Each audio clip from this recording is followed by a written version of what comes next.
Good morning. I'm Anthony Painter. I'm Director of the Action and Research Centre at the RSA.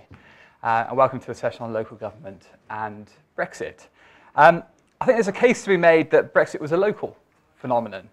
It was where the argument resonated, and it seemed to be in connection with local experience of the public realm, a sense of local opportunity, experience of housing, income, work.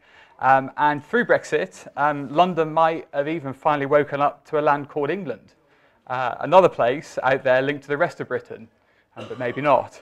We had Andy Haldane at the RSA on Tuesday night to launch our Citizens Economic Council, and he has been travelling across the country as part of the Bank of England's deliberation. And he's been in a whole series of sort of public meetings and town halls and so on.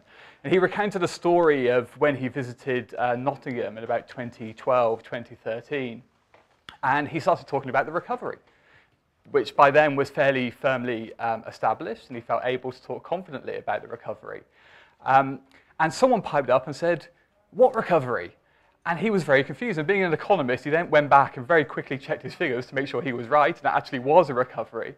And what he discovered is in Nottingham, there wasn't. It was a London and South East recovery. In Nottingham, the benefits of growth had not yet been felt. And I think in Brexit, you see some of that, a differential, and Lord Heatherstone was talking about this in the first session. So what we're going to explore today is the impacts of Brexit, positive or negative, how they'll be felt locally, and how local authorities are going to have to grapple with them. I mean, the question of how local government can contend with the potential for shifting economic sands, perhaps longer-term funding cuts, impacts on revenues and on the local public workforce, such as in social care, will be very germane to the discussion. Or perhaps it will be fine, and new economic opportunities will open up based on new global partnerships, more flexible social and investment funds will become available to be spent on local priorities, and the voice of local government could become much stronger in Whitehall and Westminster than it was in Brussels and Strasbourg. In which case, how can local government take advantage of new opportunities? So I look forward to exploring the critical threats, opportunities, and conditions for success in responding to the myriad of local challenges that Brexit has emphasised. And we've got a stellar panel. To my right is Lord Porter.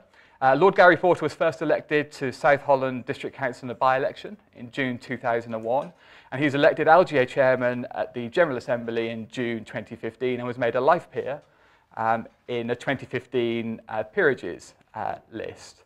And to his right is Jessica Studdert. Jessica joined the New Local Government Network in September 2015. She leads the development of their policy and research programme.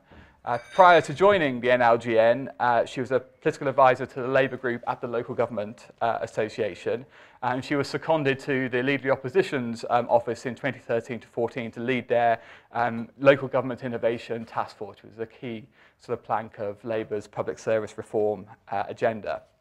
To my left, immediate left, is Ivan Annibal. Ivan is Managing Director of Rose Regeneration. He developed the company 10 years ago, following 20 years in public service, mainly in local authorities. He's created a number of local government initiatives, such as the Coastal Communities Alliance and the National Centre for Rural Health and Care. And he writes a blog called Hinterland. And most importantly, he's a fellow of the Royal Society of Art. And finally, I have Professor Tony Travers. He's Director of LSE London, a notable and highly esteemed research centre at the LSE, and a visiting professor at the Department for Government. And he's very little introduction, but obviously he's one of the leading voices on devolution, governance, finance, locality, not just as it relates to London, but the entire UK governance system and beyond. So I'm going to ask our panellists to just give their opening thoughts on local government and Brexit for 5 minutes each. I'll ask a couple of questions as we go along, but then I'll open it up to the audience. And just to forewarn you, I'm going to take a diverse range of questions and questioners. So please be ready and make my job very easy. And without further ado, on to Lord Porter. Thank you. As chairman of the LGA, I've got to be able to sit on a fence and not take too much pain from the splinters that I'll be getting while I'm on there. Obviously, the organisation represents all councils in the country, so we've got a diverse set of opinions ranging from the Greens on one spectrum to UKIP on the other, all captured within our membership. And somehow I've got to sit here and try and be able to give you a fair and balanced reflection of what they all think, which is clearly a bit hard asked. And clearly, as the chairman of an organisation, I can't express my own views in case any of you think that's really what the organisation thought. So until I cease to be chairman, my own views will be between me, my wife and my children. They'll be the only people who will ever know for certain. You may be able to guess what you think, but you will still only be guessing. So, very broadly, threats and opportunities, both in the same usual mix. That's what we always expect whenever the government does something nationally. It will come with some opportunities for local government and it will come with some threats. Threats are easily to describe. We've got a massive dependency on care workers, construction workers. The uncertainty around the future of where that labour force is going to come from is giving some organisations some sleepless nights about what are they going to do to replace that labour force. There is a strong sense that maybe nothing will change really once things change, but people, this country either imports workers or exports jobs. We're not going to be able to export the care sector, so we're going to continue to import workers. There's no chance of that technology that we've all been waiting for to take care of all of that. You're never going to be able to look after an elderly resident with an iPad, well, not as well as somebody who's going around to see them will do. In terms of opportunities for us as local government, clearly we've got £8.5 billion that was sat on the side of a bus that was coming for the National Health. Our job is to make sure that we still get our share of that. Currently under the present scheme, councils are encouraged to bid in for structural funds for schemes that might not necessarily be the perfect scheme for that area, but the bid that has to fit the criteria for the scheme is what we have to bid. You would hope that if our own government is redistributing that money, there'll be more flexibility in how those schemes are created. We have had a promise, certainly in the immediate future, that that money will continue. The aim of the Local Government Association is to try and make sure in the long term it's an ongoing commitment on the basis of actually it's good value for money. We've also got things around procurement contracts. We won't be able to blame the European Union for taking 120 days or more to get into an 18-month period of negotiation to set a contract up, which is basically what we do. We spend between 90 and 100 days preparing work that takes us then 18 months to procure on the basis that 1.5% of all of the public sector work goes to a company outside of the country. That's an insane rule, costs us all a fortune to do, and at least there is the possibility of having a much quicker and cheaper procurement contract basis that will give local workers more chance to bid into that work without the bureaucracy that goes around it. I probably will shut up at this point because I'm then going to start straying into the things that I personally think are really good and the things that I personally think are really bad. But in questions and answers, when we get to that space, I probably will be a little bit less candid, but then I might be speaking as Gary Porter, the leader of South Holland District Council, which was the second highest area to vote to come out. Thank you. I've just got one immediate question. It's about the relationship of local government with government. And do you think that the Brexit process itself has hampered the pace of the devolution agenda? And then do you think there's a risk that that will in turn hamper the ability of localities and local government to respond to the challenges that are thrown up by Brexit? I think anybody that thinks government hasn't been paralysed either by Brexit or the election following the Brexit decision is deluding themselves. Yeah. The vast majority of the work that is done is very, very low key, doesn't require primary legislation. The government only has the ability to move by secondary legislation now because of the mathematical system in Parliament as a result of the Brexit result, one way or another. And we haven't got the bureaucratic capacity to deal with other issues because loads of people have been dragged into dealing with Brexit in the civil service. So the government is it is doing stuff and it will look very busy because that's what you generally do when you're not doing much. You have to look very busy. so yeah, it's impacted on a lot of stuff. Yeah, we've got green paper for adult social care. That's allegedly being worked on very, very slowly. It's a problem we know it's there for ages. Housing crisis. We all say there's a housing crisis and we've got tinkering around the edges policy coming out. But there's no massive surge to deal with anything. Yeah. And that's largely because the government, the majority in Parliament, you're not going to be able to bring things through that require big bills because they're frightened that everybody else will hijack the big bill and put all of their little Christmas tree baubles on it as it goes through Parliament. Great, thank you very much. And Ivan, you're going to express the sort of coastal and rural perspective and broader issues as well, so over to you. Indeed, but I'm not going to slip into rural special pleading, you'll be pleased to know. I was going to start with what I would describe as an aside, but actually in the light of the discussion between the first two speakers, I think it's more central, which is that actually a debate about the relationship between Brexit and local authorities is a proxy quite often for a debate about the relationship between local and central government. And I still think, some people may remember this from years ago, Saunders' dual state hypothesis is really insightful when thinking about the relationships between local and central government, which is that central government is principally about production, it's principally about big issues like free trade. Local government has to wrestle with the issues of consumption and how you manage those challenges. And I think we're seeing that playing out a lot in the way people are taking different positions. So that is a bit of an aside, but it's quite important, and I'd like to just leave it on the table as a key subtext in relation to the debate. But I wanted to actually then start my 3.5 minutes that remain by just slightly paraphrasing Bertrand Russell, who said, if you're certain about anything, you're almost certainly wrong. And I think the key challenge that we still face is huge uncertainty in the context of what's going to happen. And that's the thing that's going to play very corrosively in relation to local government. Because of that uncertainty, the first big issue is that there is significant centralisation going on. The central government is accreting to itself yet more power. So we're seeing a situation that in just the first 3 months of 2017, the Department of International Trade increased its recruitment by 15%, BAYS by 12.5%, and DEFRA by 8.1%. There are now 1 million more civil servants than local government workers. And local government numbers in terms of staff on the ground are at the lowest that they've ever been since comparisons began. So significant centralisation.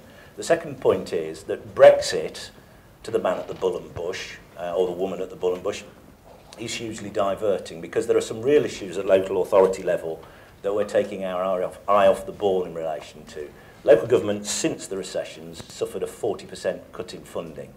And that's really starting to come through now, principally in the context of adult social care. 50 now. 50 now. Well, there you go. It's getting worse. By 2020, local government's going to be facing a £5 billion funding gap in relation to its ability to pay for its statutory responsibilities. And we actually heard today from the National Audit Office that eating tomorrow's seed corn, living off reserves, is no way to be able to manage the process going forward.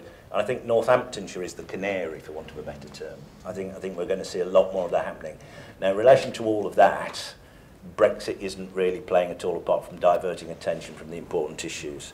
And then there are some risks. The first risk is, if there is a long-term aspiration for local authorities to be funded principally by business rates, if we get a significant economic downturn arising from Brexit, where is that actually going to leave the ability of businesses to pay those business rates? The second one is the workforce, and Tony mentioned earlier, there are 95,000 EU workers delivering adult social care at the moment. If you look at demographic trends, the pressure to actually deliver adult social care is only going to get greater, particularly in rural areas, because of the big distances between people. There's the EU funding issue, and again, that impacts at differential levels in different places. If you go to Cornwall, for example, there are huge challenges about how you're going to replace what they've benefited from in relation to Objective 1 status. And then, in terms of the final risk, there is this thing that nobody's talked about very much today, but I think is really important, in that I believe good government is based on facts and attention to detail, and that the whole Brexit debate was about post-truth. So we've been exhorted for years in local government to take an evidence-based approach to policy making, and you'll pardon the pun, but I think we're now in a situation where conviction trumps evidence. So, trying to be positive, 3 quick things. First of all, some of the bonus or legacy in terms of our net contribution to Europe could be ploughed into local government. That might make a slight difference to some of the deficits. Secondly, as somebody who's spent a long time doing economic development, state aid is a real challenge in terms of local economic development. And I think if there are opportunities to start to address the invidious way state aid has to an extent hobbled some of the things that Lord Kerslake was talking about that are important at the local level, then that is potentially a positive. And then finally, sometimes when everything's thrown up in the air, there is an opportunity for radicalism and redesign in a way that you don't get with this kind of incremental process. And I've done a little think piece in the paperwork about the idea, for example, of a rural sovereign wealth fund, which could pool assets to find a new way of funding some of the challenges rural local authorities face. So, mainly bad, I think, but trying to be positive, some opportunities.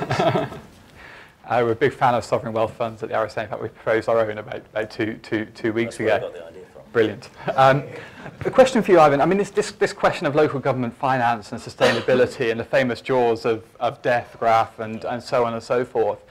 Do you think it has become entwined and linked to Brexit, or do you think it's actually just one of those big, very difficult to resolve problems, particularly in a fiscally consolidating government, that is actually a parallel political discussion? Almost Brexit is an excuse for not resolving this because it obviously throws up difficult distributional questions. I think Brexit's a diversion from it. I think it's been an issue which has been with us for a long time. I think it got much more acute in 2008 with the recession, and I think it's very true what you said at the very beginning, that you don't have to radiate far out of the southeast to find that we haven't recovered from 2008. But I think Brexit runs some risk of exacerbating the problem. Right, great, thank you. Jessica. Thanks. I have to say I agree with everything that's been said and trying not to repeat things too much. I think one of the things that's striking and has definitely been covered in the session this morning is the narrowness of the public political debate following Brexit and the kind of reading across, there's kind of a consensus that there's a reading that people voted to take back control, but the Westminster bubble has kind of continued business as usual vis-a-vis the country and seems very happy to assume that take back, the locus of that control that people were voting to take back was Parliament, and parliamentary sovereignty kind of remains untouched, with no further implications for democratic legitimacy or the nature of governance in this country. And there has been a kind of, the EU repeal bill involved a kind of zero-sum wrangle between the executive and the legislature in terms of where powers returned would rest, but not beyond Parliament. And I think in the context of local government, to start with an opportunity rather than a threat, there is a massive opportunity there because people did vote to take back control. There is disillusionment with the institutions of Westminster and Whitehall as much as there is with the institutions of Brussels. And the vote uncovered strong political alienation fused with a kind of cultural and social dislocation as well as economic dislocation. And there was massive geographic fragmentation to the vote, so that there is really clear fractures between urban areas that voted disproportionately to remain and kind of rural or coastal former industrial areas that voted disproportionately to leave. So it would seem logical that a more spatially sensitive governance strategy could emanate from that. And one that would kind of play into the understanding that we are a very divided country and that we need different responses in different areas. But so far, local government itself hasn't really figured strongly as part of central government's thinking. The domestic consequences are all framed, and I think it's probably a challenge for the media as well as it is for in terms of the Westminster bubble. I mean the kind of media and the kind of public discourse. We focus on businesses and sectors and their impact rather than understanding the kind of geographic interplay that there are between businesses and particular sectors, and the big risks to particular local authority areas. For example, if a manufacturer decides to relocate to the continent, which would be a national challenge, but it would be a very ultra-local challenge to the business rates take in that area. And meanwhile, as we've said, the devolution agenda, which was the kind of main route to empowering local areas, has run aground. I mean, it has kind of in practical terms, it's stalled, but also in kind of imagination terms and creativity. There's no new powers. Any rumblings of new deals coming forward are not thinking about new ways that you could devolve power. It's very much kind of just business as usual. It's certainly been kind of had no new energy into it. and the industrial strategy is the kind of main route to our domestic economic renewal, but local government doesn't really figure in that. The local industrial strategies are all seen through the prism of local enterprise partnerships. So I think there is an opportunity to think more fundamentally about how governance in this country can be more fit for purpose. And I'd say that the devolution agenda that we know and some of us love was kind of calculated in a different age, in a pre-EU referendum age, where the kind of political calculations were different. There were some arguably tactical, strategic political calculations from the then Chancellor. There was an economic strategy, but those calculations have massively changed now that we are in a post-Brexit world. So I think that there is a need to kind of reinvigorate the devolution agenda, not focusing on governance as a first stop, because in the conversation this morning focused very explicitly on different tiers of local authorities and the messiness that we encounter. I'd argue strongly that we need to focus on function rather than form, and content of a more devolved governance, rather than starting with insufficient existing structures, because it's a never-ending kind of discussion about where you start. There's a bit of a chicken and egg situation there. So I guess I'd just say the big opportunity really is for a new approach to what I'd call place-based policy making, or a place-based approach, which is broader than just devolution, which isn't just a kind of technocratic approach to which kind of pieces of Whitehall functions can no longer make sense from the centre and kind of can be parcelled out and devolved to local areas. That might be fine, and that's part of it, maybe. But actually there are big challenges like productivity, which is really a real challenge in this country. Outside London, the rates of productivity in our regions are really weak and below our international competitor countries, and that's a real driver for people's sense of economic dislocation and lack of feeling connected. But it's not just a technocratic economic agenda. That growth that we need to boost has to be inclusive. There's a massive need for a serious conversation about how our skills pipelines are totally inadequate to be training people for jobs that exist, and who knows where we'll be in terms of migration targets and numbers after we've left EU. But we really have to have a more fundamental approach to how we train local people for local jobs that exist, and that is a local conversation. But beyond that, place-based policy making has to understand not just the socio-economic challenges, but the cultural and identity opportunities that people who voted to leave, and maybe beyond, do feel a strong sense of pride in their place and identity, and there is an opportunity for a form of governance that kind of cuts into that a little bit more and is a bit more creative and imaginative. That means changes for central government, how central government operates, and it means changes for local government and local governance, and how it conceives of local democracy. But let's say there's one big opportunity. Brilliant. Thank you, Jessica. Putting the economic and democratic aspects to one side just for the moment, because I think we'll pick up on that. I'm kind of interested in this notion about change making, which the NLGN has laid out a very sort of invigorating agenda around change making, and I think you described it as sort of creativity in response to Brexit. I mean, do you think that local authorities have done enough to creatively to rise to the emerging challenge of Brexit? And what do you think that might signal about how they might respond in a post-Brexit world? Yeah, I think there's still largely a sense of waiting to be told what to do. There's a kind of culture in local government sometimes that is also a centralised culture. I'd say centralisation in this country is a kind of a legislative, political and economic fact, but it's also a kind of cultural fact. And so I think there is potentially a sense in local authorities that there's a kind of what next and where do we go from. But there is almost zero engagement from central government to local authorities. So I would see that as a big opportunity to carve your own space. And Anthony's right, NLGN have been talking about change making.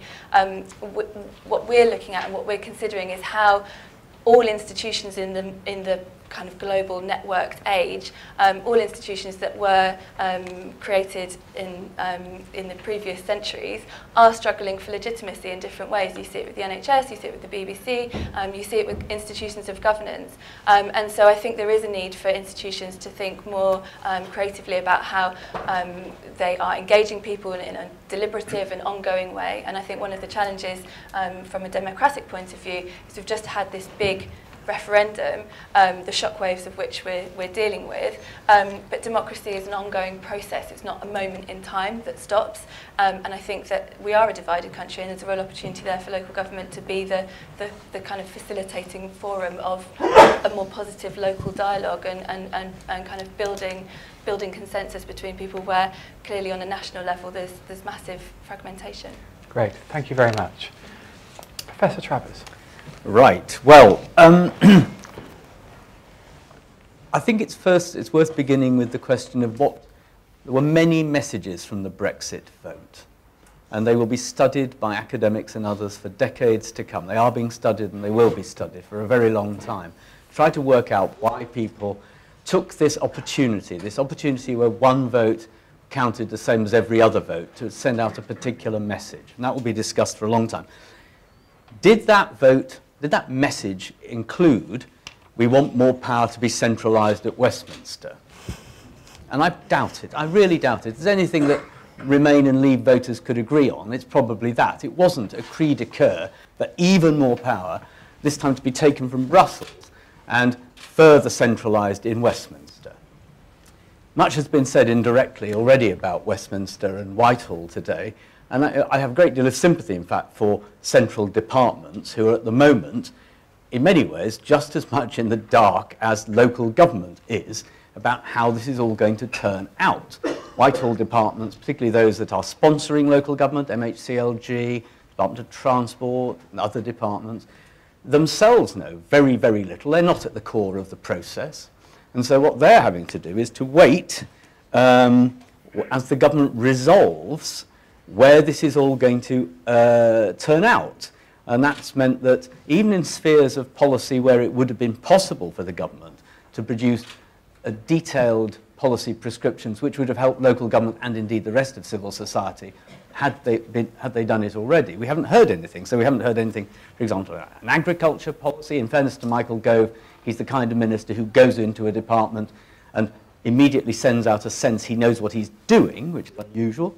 So he's done that, but we haven't actually got an agriculture policy looking forward, nor indeed a post-16 skills policy, Jessica's just made this point, nor indeed a migration, not even a consultation on a migration policy. All of these things could have been done. There's nothing Mr. Barnier is doing that's stopping that happen, and yet we haven't seen much of that. And I think that's because the core of government is overwhelmed. We know this now. It's overwhelmed. It has very little capacity to do more than the urgent things, as Bob Kerslake said, day by day. And the urgent things are all to do with negotiation, not to do with all the other things that government needs to continue to do, including some of the consequences of Brexit for sub-national government.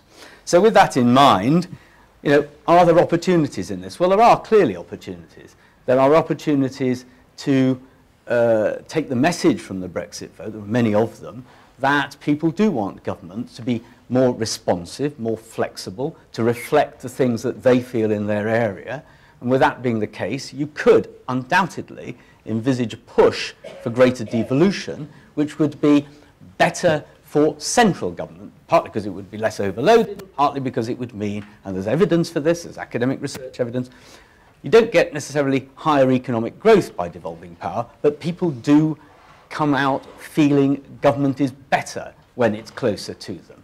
And that point is profoundly important, it seems to me, if we're living in a Western set of Western countries where people are expressing their distaste for government and conventional politics in the way they are. We need to find ways of making people understand liberal democracy and be able to feel at home with the way their vote translates into sets of public services and the accountability for those services.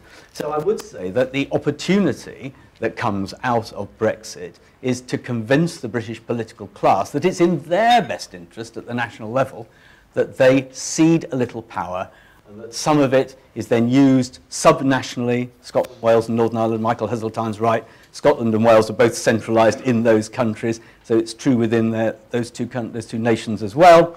And certainly within England, where, you know, as I've said 1,000 times before, to be Prime Minister of the United Kingdom is indeed like being Mayor of England. That's how centralised this country is. We've got to get away from that, otherwise the Brexit vote won't be the last expression of revulsion and aggravation about the way people think government is working. Brilliant, thank you very much. And I think a common theme across all the panellists today has been this notion of stasis and gridlock in central government. What do you think loosens that up? Is it a moment? Is it a realisation we've got the powers? Is it some discovery of some new capacity? Is it ceding powers and resources? What gets us out of this bind? Well, I think what will get us out of the bind is when we get to the point, Bob Kozak thought it might be October. I mean, at some point, when we begin to see what the consequences of Brexit are. Thus far, there are de facto no consequences at all. I mean, it's just everything's carry on regardless. And at some point, well, either there will be some consequences, or we get into a world of a permanent transition where nothing ever changes. Now, that's complicated for different reasons. But so, and if we go into a period of long transition, where nobody can ever tell anything's happened, then perhaps there isn't the spur. So the spur would come from the point where the disruption, and disruption can be bad or good, but once there is real disruption, then the disruptive moment can be used for advantage. Let's hope. Yeah, interesting. And I hear relentlessly from people saying we've got to get on with it and make a decision, and that kind of, you know, the common sense is kind of in that territory as much as anything else. Okay. We had a range of perspectives there. I think what I'm going to do is actually open it out to the floor now and see what you made of it, and some quick questions, please. I'm going to go with this lady here, then I'm going to go with this gentleman here. Jane Roberts.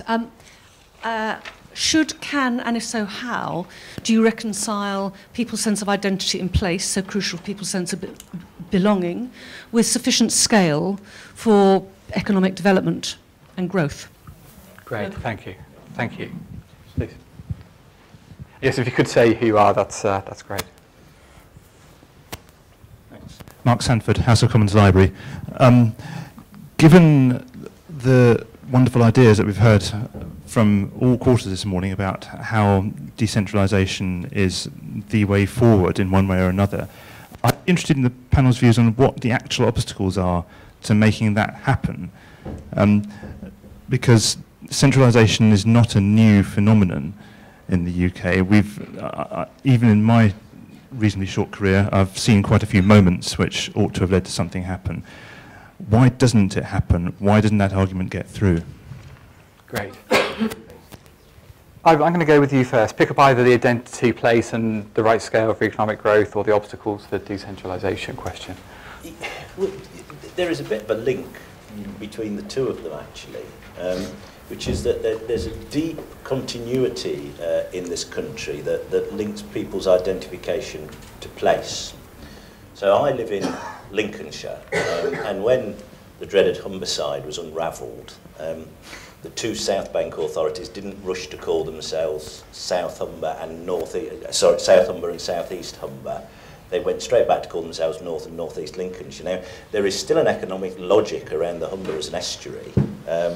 It still works in an economic way, but there is a divergence between people's sense of ownership and identity with the place and how they live their lives economically. And it's very difficult to push those two things together. And I was a bit disheartened in the sort of grandee discussion that happened before this session about how important cities were. Clearly they are very important, but all cities have a very large hinterland. And there's been a process since the beginning of the Industrial Revolution called city flight, which is that the very people who make cities powerful and wealthy want to live in the countryside. There is this strange dichotomy there, and I think we therefore need to think very carefully when we're talking about functioning economic geographies that we don't just put all our thought and effort into saying, let's draw a circle around a city and then actually define that as a place. It's more complicated that. And that's why I think, notwithstanding Redcliffe Maud, you haven't straightforwardly found lots of people voting to be administered by, you know, this wonderful cohesive map of 60 local authority areas. And I think there's some of that explains why big rural parts of England actually voted to leave the European Union, because there is a sense in some of those places that the action's taking place somewhere else, that things are being done in their name. I don't think that is all a prescription for depression, but I do think it's a really important factor to bear in mind when we look at the fine grain of how we rebuild things from where we are now. Great. Jessica? So the point about reconciling identification with place and scale of growth, I think one of the things about policy making in this country is that we conceive of policy making coming from the centre and coming down through different government departments. So we separate health and education and all these things that are totally interrelated in how people live their lives. And we all as individuals have lots of different identifications in terms of your own personal, where you were born, where you live most, where your parents come from. So identification isn't one particular thing, and people can have multiple ones. And I think where the challenge is in terms of how we conceive of policy making in a centralised country is that there's no spatial sensitivity for the right scale at which you would make decisions in order to have the best impact possible. So, for example, the right scale for an economic strategy might be a functional economic area, however you define it. The right scale for troubled families intervention will be ultra-local. And if you try to do one the other way around, it wouldn't make sense. But we don't have a strong understanding of spatial scale and geographic sensitive in terms of how we conceive of policy making. So I don't think the two things can kind of coexist. And I think in London we actually do it well. We all know which London borough we live in, and we're Londoners, and we're local. We have our village in London, and so I don't think these things have to be mutually exclusive, or that we have to have a set thing. And what is happening in some central government departments is place-based policy making. It's just totally misaligned. So you've got CLG obviously works with local authorities, you've got the industrial strategy wants to work with local enterprise partnerships, you've got health going through a whole series of sustainability and transformation plans. They're using the scale of place being local hospital catchment areas. So you have all these place-based policy making approaches that are just completely misaligned, and there's no democratic legitimacy across all of them, which could be local. So do you think that fragmentation and complexity in itself is one of the obstacles to further decentralisation and devolution, but a real one? Yeah, I think so. I think one of the challenges, and you heard it from Michael Heseltine this morning, his frustration with local authorities and the existing geography of local government was a kind of barrier to entry. One of the things that happens in a centralised country is that you denude local authorities of power and of funding, and then you declare them a failure. But the things happen in that succession. There has to be a kind of virtuous cycle of investing in power and responsibility, and then there'll be a kind of cultural shift, and people, you know, arguably there would be higher turnout in local elections if people knew they were voting for something more than bins and potholes, or you know, the normal caricatures of what local authorities do. But it's that democratic legitimacy for me, and the right scale for the right intervention that could be more kind of understood in our policy making. Professor Travers. Well, I think history lies at the bottom, as it always does in Britain, to the answer to both these questions.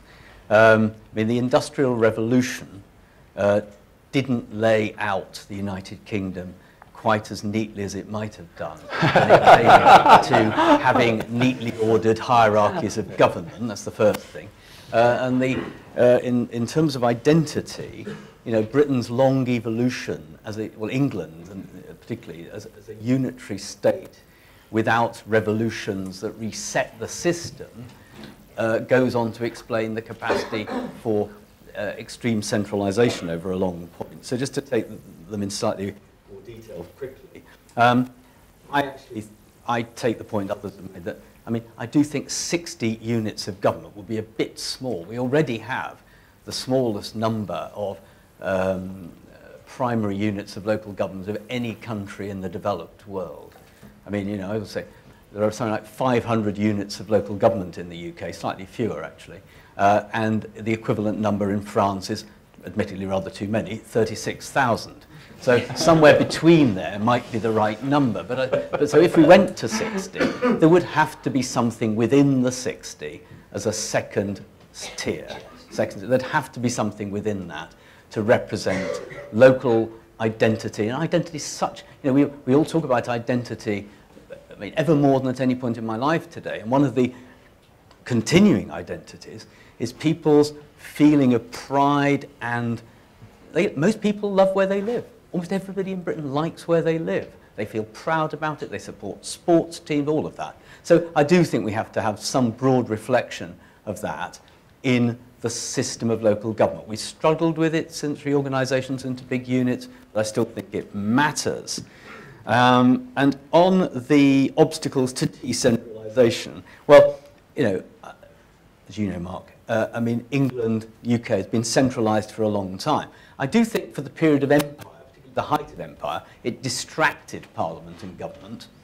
You know, so governing, you know, India and Canada was a more interesting thing than governing dear Britain, and therefore, you know, municipalities could grow up. But when that went, then, you know, Ipswich and Carlisle became the new empire. So in that sense, I do think that the obstacles to decentralisation are history, and as you've said, Mark, and others have said, the fact that, and it came up earlier, people who have power will hoard it. And you have to be a very brave minister. All those things. If you remember Michael Heseltine's description of why people, and how the, you know, whipping system and MPs and all of that, you know, to get into government and say, well, now I'm here, we're going to give away lots of power. You only have to say it, so it doesn't sort of make enough sense. And finally, I actually think, wrongly, many people at the centre in government, and I mean that not only in London, but in Edinburgh and Cardiff and Belfast, deep down, however much they'd say they didn't, sort of believe local government isn't quite up to it. That somehow the superior brains and all the superior power at the centre of these systems is more likely to make the decision, despite all the National Audit Office reports, or is more likely to make decisions that are likely to be right. I just think other countries are not like this, and they work perfectly well, if not better. Brilliant. Empire is a useful, distracting statecraft. You heard it first here this morning, Lord Porter. Probably just along the lines of the vested interest, clearly. In Lincolnshire, because I'm from Lincolnshire as well, we tried to put a Devo deal together. We had the historic North back into one whole 12th century county back again, because that obviously was a sensible unit of governance, because it worked for the Normans, so why wouldn't it work for us? So it's kind of, the Redcliffe Moor would take me out of Lincolnshire and it would send me to Peterborough, and it would make actually considerably more sense that if I was in Peterborough, because that's where the economic drivers are from my area. Yes. And it doesn't matter wherever we then put an artificial line on a map, it will always be an artificial line, because we would have created a boundary for a reason that isn't a reason for everything. And I know, probably I think I am the only person in here with their name after the place they live, but people don't really live somewhere because it's the place they want to be, it's the place they are. So I don't think an affection for a place is something that takes you to it, it just is something you have around you while you're in it, and when you move, you have a new affection for the new place.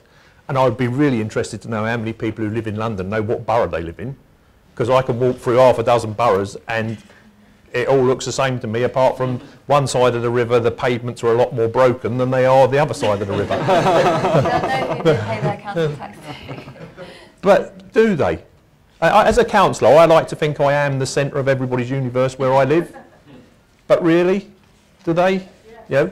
Well, actually, do they? Interesting. There was a YouGov poll. We mustn't talk about London too much in the national conference, but from Lincolnshire, you've raised it. There was an interesting YouGov poll published last week, Queen Mary University's YouGov poll, and it asked people, amongst the other questions, which party controlled the borough. And it's amazing how many people knew, a much higher percentage than we'd all think. So I think they do know more, Gary, than that. I think they really do. I think they kind of know where they live, they know which borough they live in, and they can even identify the party controlling it, which I think is actually, you know, given how often we all say nobody understands anything about democracy, rather heartening. Brilliant. Hackney and proud, but I might be unusual. We're going to go Bognor and this one here. Vernon Bogdanor, is there really any evidence that the vote for Brexit was in part a vote for decentralisation? Now, the main substantive influence on the vote for Brexit was the question of immigration, which is presumably an issue of national policy and not local. And secondly, is it right to blame the British Empire for centralisation? Surely the welfare state is much more important. That the Attlee government decided that the benefits and burdens people get should not depend on where they live, but on their needs. And that does require centralisation. And when people complain about policies, even if they're local policies like education, they say the government should do something about it. And if they don't, they lose votes. So governments since the 1970s, since James Callaghan's great debate, have said, well, if we're going to be held responsible for this, we better take the powers to match those responsibilities. So in a sense, it's too easy to blame wicked ministers and civil servants for centralisation. It's us, the voters and consumers of public services, who've pressed for centralisation, and we use the principle of ministerial responsibility to get it. And until that mindset alters, I can't see any genuine or substantive decentralisation, which would mean us accepting very, very different standards in different parts of the country, a postcode lottery, if you like. Would it be acceptable, for example, for some areas to have a local NHS tax where they got better NHS services than people in another local authority?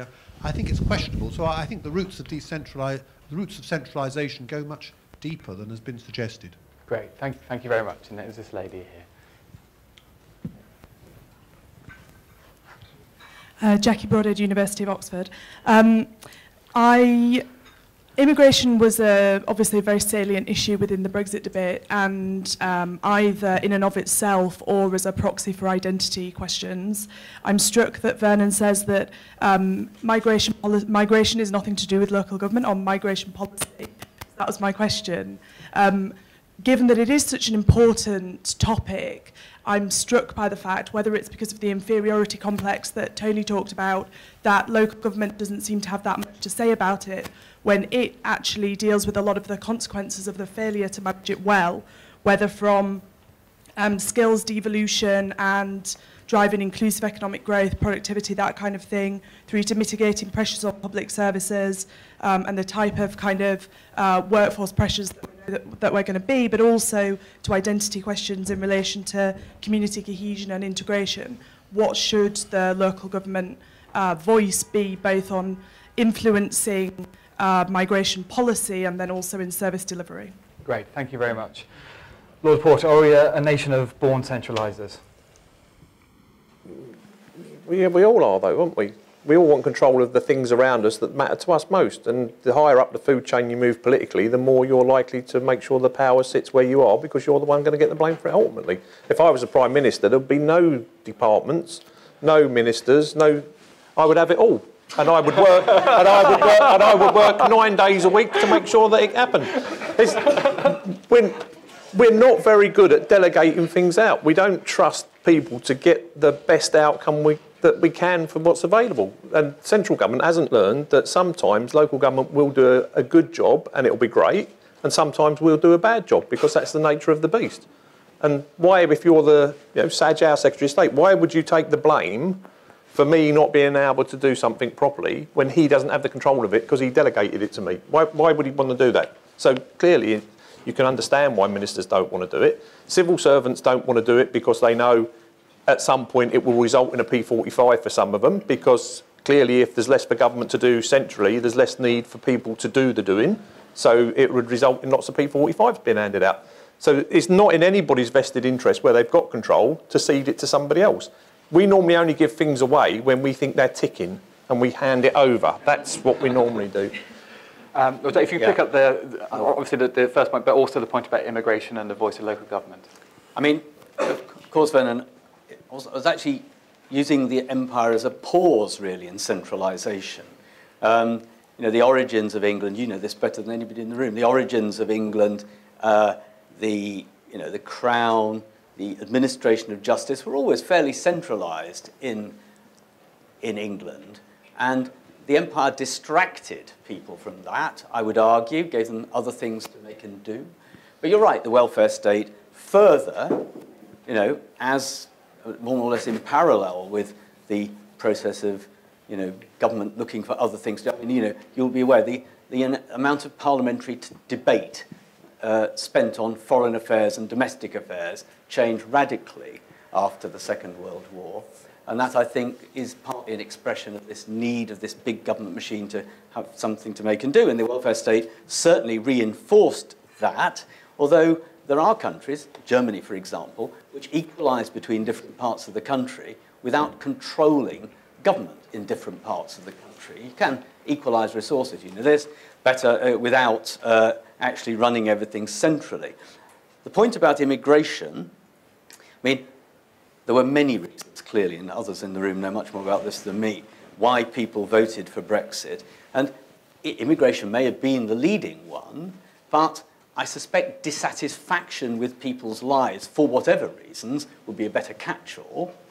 And that, then you have to ask the question, is dealing with that most likely best to be done from a few offices in SW1 or across the country with decisions being made and controlled more locally?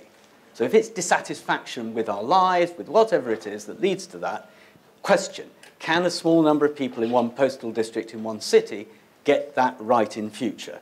I'd be surprised. Now, it's not to be disparaging of them. I think it's just a reality that people find it hard to run places they can't actually understand in their mind's eye. It's not their fault. It's just the way things are.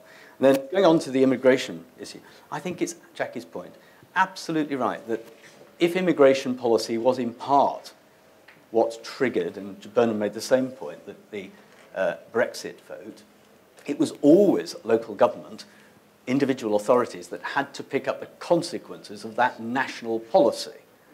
Always, and it always will be. And if you contrast the way Germany is handling mass migration compared with the way the UK handled it, you get a sense of how it could have been done differently. But I think local authorities have never had a choice, and they've done amazingly well, given the speed, you know, Lincolnshire being a good example, parts of London, parts of other cities, other rural places now, the speed of migration after the middle of the 2010s, or from mid the 2010s to now, has been such that, you know, I think it's inconceivable that local government did as well as it could, but in the end, national government controls the borders. Great. Ivan.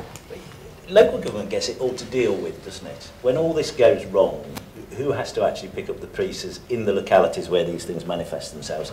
But local government. And because local government has been hollowed out, as Gary said, it's lost 50% of its funding, it's increasingly difficult for it to actually respond to some of these issues, which is why it's almost self-fulfilling that people think it's probably not got the capacity to manage more stuff on its own account, because it's been hollowed out in that way. But whilst immigration is a national issue, it does not manifest itself in a nationally uniform way. So in the east of England, there is a massive issue about the loss of migrant workers and the successful functioning of agriculture, simply because of the things that are done by migrant workers there.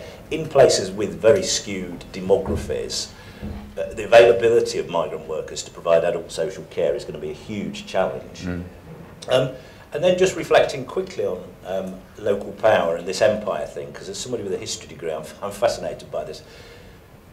At the start of the 20th century, some local authorities ran hospitals, they generated power. Joseph Chamberlain, when he signed his name, wrote Birmingham after it, because at that time there was a huge cachet around locality in a way that we don't have now. And I did snigger slightly when you said, you know, Ipswich became part of the empire in that kind of way, but it could be recreated, and perhaps one of the opportunities coming out of Brexit, if people do get absolutely fed up of centralisation, is that there might be a spur that could be turned in relation to more focus on localities, but at the moment, the infrastructure to pick up on that opportunity isn't there because local authorities have been so badly hollowed out. Okay, Jessica. Just to pick up on the immigration point first, I think the immigration is essentially a local issue. It's innately a local issue. Immigration has highly localised manifestations and implications, and it drives me absolutely crazy when I hear various talking heads on national media saying immigration is a net benefit to the country and it's a net economic good.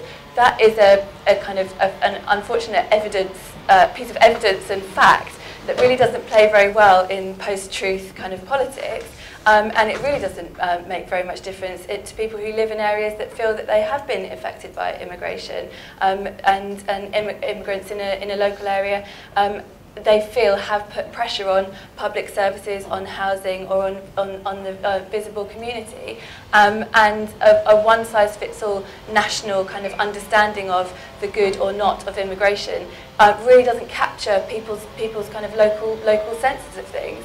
And actually, it's right, local government has to kind of pick up the pieces, but the reason why arguments of the kind of populist right are able to take hold is because they can point to pressure on public services, pressure on housing, no jobs for people or jobs going elsewhere, low wages. These are all other facts, but it means that the narrative of immigration is able to latch onto them. So I think if we did have a more a kind of sense of national governance and policy making geared towards making places more resilient, making them be more adaptive to big fluctuations in populations and demographic changes, that would then kind of create a sense where people's confidence that the system can respond to very quick changes in a short period of time. Okay. And so I think that's been that particular argument calls for an innately local response. Right, a final quick-fire question for our panellists. 10-second responses, please. In the first session, there were a number of questions around whether the First Minister of Scotland and a DUP would become pivotal voices on the deal, assuming there is a deal. Can local government become such a pivotal voice? Jessica? Absolutely, although there probably won't be one person, although Lord Porter over here may well be that voice. Absolutely it can, but it has to be in the context of understanding difference. We could, but we won't be. I can guarantee that. Whilst we do have conversations with central government about the prospects, we won't be part of the final decision-making process. But what we can do is individually, from a council's perspective, is apply pressure to the people who will make the decision, which is our MPs. And in a government with such a small majority, our MPs have disproportionately more power than they've ever had in my political lifetime, and it's for individual councils to lobby their MP to do what's best from their end of the telescope, whatever that is, whichever side of the argument you sit on. Great. Ivan? I don't think local government has got the ability, but I did just want to say really quickly that I am very worried that Brexit is becoming really heavily linked to unionism. And I think the notion that a unionist approach to Brexit is hugely divisive in those devolved countries. And I really do worry about the long-term impact of that. Mr. Travers? I completely agree with Gary. I think individual council leaders who've got MPs, be they strongly pro-Brexit or wavering, possibly antagonistic Remainers, have the capacity by showing those MPs exactly what's happening on the ground and convincing of the long-term impact locally, they can have an influence. And it is exactly those leaders who can do that, some of the big county leaders in particular. Great. Professor Tony Travers, Ivan Annibal, Lord Gary Porter and Jessica Studdert, thank you very much.